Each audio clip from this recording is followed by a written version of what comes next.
The only reason you may have gone through any sort of struggle is for your own inherent freedom. It was to set you free, because there is a being that knows who you are far more than you will ever know who you are, even if you attempt to spend the entire rest of your life self-analyzing. This being knows you so deeply that it, let's say, will place everything in your path that is necessary for your own spiritual growth and ascension, which is not easy. It is a very cataclysmic process. It involves great stretching of the mind. It involves a work ethic, to a commitment to this process of evolution. And it is only the divine, let's say, this being, that knows exactly what will electrify you into change. Change is the only point of creation, and not just random change, upward change.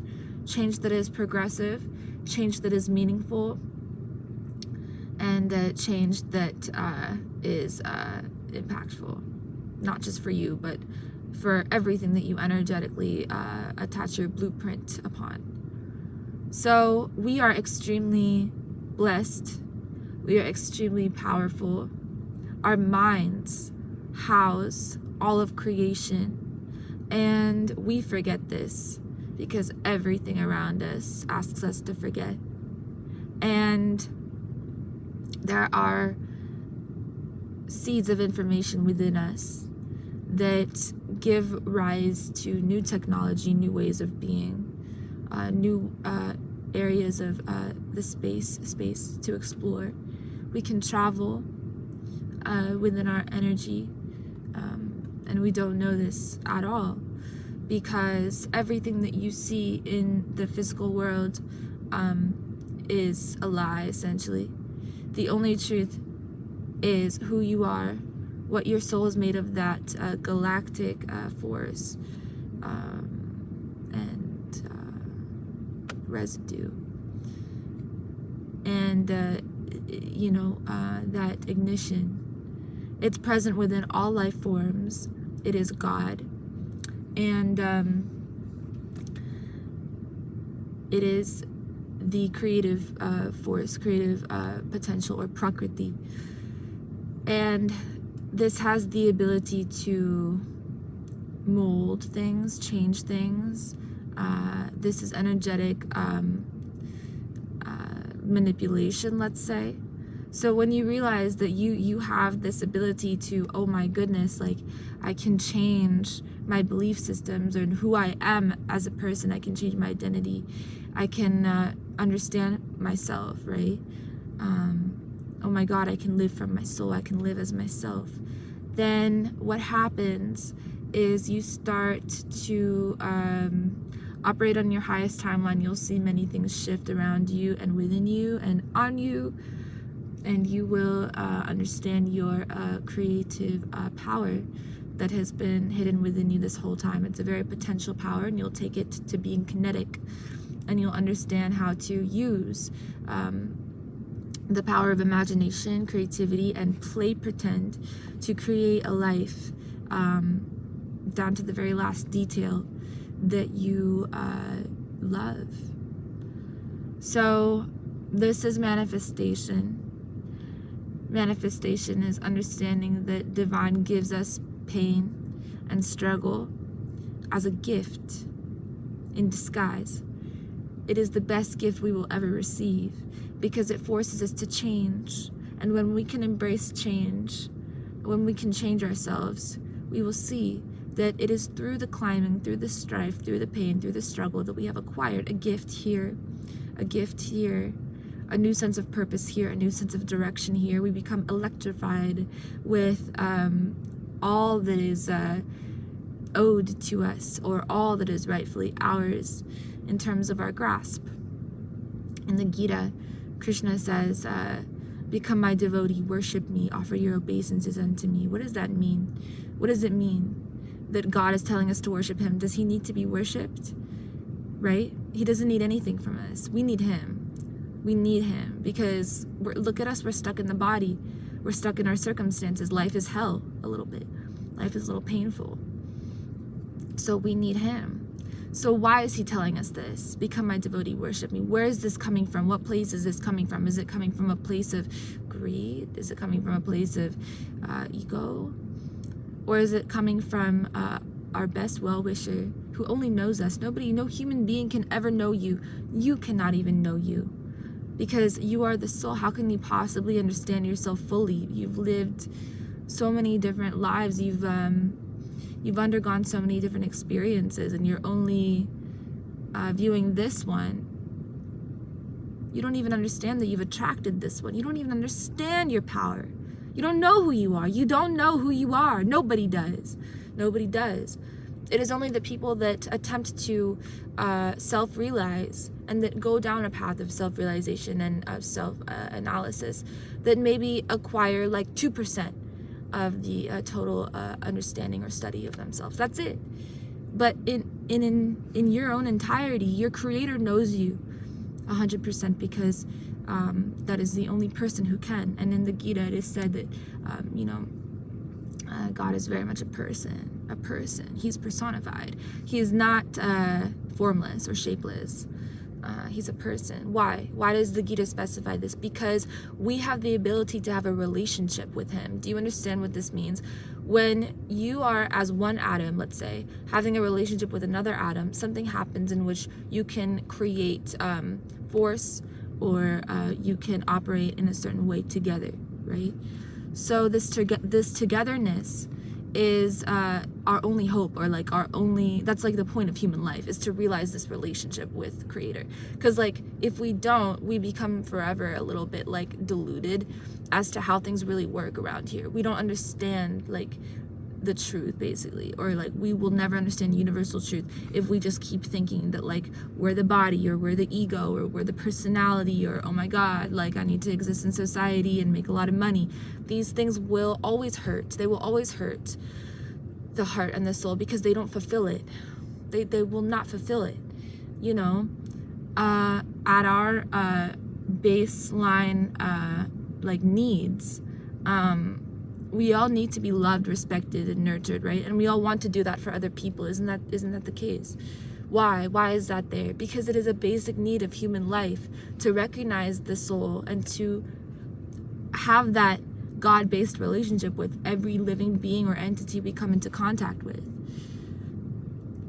When we can master our relationship with Creator, then that juice, do you understand what I'm saying? It's bhakti. That love can be infused into all of our experiences, our objects, how we are, how we feel. Because feeling is the secret. Feeling is everything. When you feel a certain way, that love, bliss energy, it will deposit itself into your clothes, into your objects, into the people that you're around. They will feel that you have some good energy. Maybe you can serve them, because this life is about service. Service to self, service to others. We must always be. Because why? I'll tell you why. Because the opposite of continuous movement is stagnancy, and stagnancy is death. In nature, anything that is stagnant, it's dead. It dies. This is from a physics standpoint. You can even see that atoms are constantly bouncing off one another. Nothing is stagnant. There's nothing that is stagnant.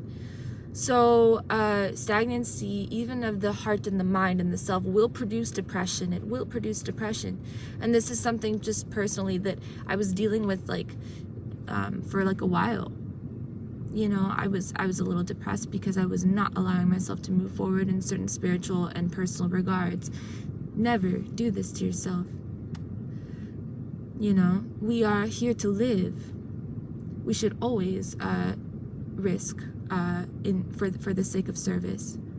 We should always tell somebody that we are here for them, to love them and to serve them. We should always be the one apologizing. We should live like this. This is the key to freedom. This is the key to freedom, to live from the heart, to live a life of love and loving. It is so honorable and fun and real and childlike and rare to live like this. And it does us such good. It makes us feel so good, because when we give from the heart, from a godly perspective or point or love, when we give with God's love, when we serve somebody with God's love, bro, like, you do not understand the rewards that come. There's so much richness in life, so much richness. Everything is rich. Everything is abundance itself. Everything. The roads we walk on, everything is abundance, because we are living here now in this time-space reality, yes, but also as a human being. There are 8.4 billion species on Earth. It is rare to be a human being. Yeah, you could have been anything else. You could have been an iguana. Are you? I would hope not, but that would be kind of cool. Leave a comment. We are extremely powerful, and when we neglect our human duty or dharma to protect, to serve, to provide, to nurture, to slay, to love, to create, when we neglect our own basic fundamental joys, we do fall into stagnancy, and stagnancy will lead into depression. It will. And it will lead to chemical imbalances in the brain. You have to understand, it's not only the brain that has chemicals, the whole body has chemicals, and the whole body could be chemically imbalanced in different ways. People have all kinds of different, DNA expressions, and that is, yes, fine, number one, but also two, controllable. You can change your DNA expression. You can change it. This is how you can heal anything in the body. This is how one of my mentors, Joe Dispenza, was able to heal his spine. If you don't know that story, you can look it up. The human body and the human mind is remarkable. We are remarkable. And we should remember this and execute it, because it is through action that we remember and learn and self-teach. Not through study. Study is amazing. But when we can take action on what we've learned, oh my gosh, the world should open up to us. This is how people change their lives overnight. And you can see it reflected numerically in their weight, in their finances, in their views on social media. Numbers will tell you the truth, my friend. Numbers will tell you the truth. Yes. So, for example, with me and my videos, I actually can't say much about that because I'm not allowed to, but numbers will tell you the truth. When you want something and you put your focus into acquiring it, you will soon understand that it is your energetic focus, the fun aspect of it. It's fun to make money, right? It's fun to get views, for example, numerically speaking. It's fun. When you don't have fun and you do work just to do the work, it will reflect in your views. That's what I was about to say earlier, is that, for me, YouTube has just been a place for me to teach. It's kind of serious for me. It's not, I don't really expect, I don't really want people to view me, which is interesting, but I'm just that kind of person. But this is not really about me, but yeah, so just understand that we have a lot to learn, and we can only just be students of life, and we can reflect that in our actions. And when we act with love, that Prema Bhakti I was talking about, when we act seeing God in every moment, serving God in every moment, first of all, we exist within a state of meditation, and then we live very happy lives, very healed lives. Blockages in the body dissolve. We are able to embrace what has been spiritually our spiritual inheritance, and we are free. This is what our brother, Lord, and Prophet Jesus Christ has given to us in the Bible. It's just that we must not make the mistake of conforming to dogmatic perspectives solely. We should embrace other perspectives and ways of thinking and forms of thinking. Yeah, I love you guys so much. Thank you for watching. If you like this video, you can just leave me a comment down below. will talk to you guys in the next one. Peace.